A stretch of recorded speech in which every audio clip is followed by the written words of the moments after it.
আমি একজন দিনমজুর। আমি যা উপার্জন করি তা দিয়ে হালাল খেতে চাই, কিন্তু পরিবার বলে অন্য চাকরি করতে, যাতে হারাম উপার্জন করতে হয়। আমি এখন কি করব? ভাইরা আমার, এ ভাইয়ের মতো অনেক ভাইদের প্রশ্ন আছে এবং পরিবারের পক্ষ থেকে প্রেশার আছে যে পরিবারের লোকরা চায় যে তুমি একটু টাকা পয়সা কামাই করে বড়লোক হও, পয়সাপাতি করো, জমি জমা রাখো, ঘর বাড়ি করো, গাড়ি বাড়ি করো, চাপ আছে। ভাইরা আমার, আমাদের এই সমাজটা আজ তেলালা মাথায় তেল এ পরিমাণ দেয় যে এই সমাজে সবার দাম আছে, শুধু সৎ মানুষের কোনো দাম নাই। আপনি অনেক পয়সা করে কামাইছেন, ঢাকা শহরে গেছেন পড়ালেখা করতে, কয়েক বছরের মধ্যে মাশাআল্লাহ বহুত চালাক হয়ে গেছেন। এরপরে আপনি উপার্জন শুরু করছেন।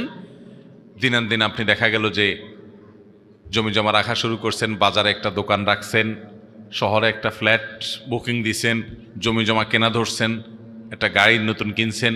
ভাবচক্কর বেশ ভালোই। আপনার বাপ মাও খুব খুশি, শরীরে ভাব আসছে, ছেলের উপার্জন আছে, আশেপাশে সবাই একটু তোয়াজ করে, জি হুজুর করে।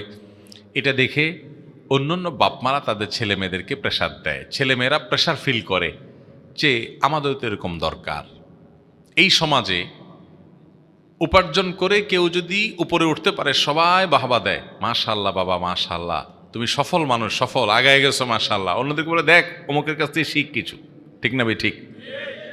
কিভাবে আগায় গেছে, কাহিনী কি, কি কাম করে এই টাকা কামাই করছে, এই জিনিসটা কেউ গুণাক্ষরে কল্পনাও, এত ছোট চাকরি করে এত পয়সা কেমনে হলো, এটা কেউ চিন্তা করে না।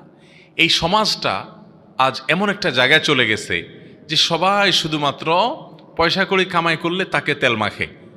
সৎ মানুষের মূল্য আমাদের সমাজে, আমরা ছোটবেলায় কিছু দেখেছি, আমাদের বাপ চাচার বয়সী মুরব্বী ওনারা আরো বেশি দেখছেন। সেটা কি, সমাজে একটা সৎ মানুষের মূল্য হতো এক সময়।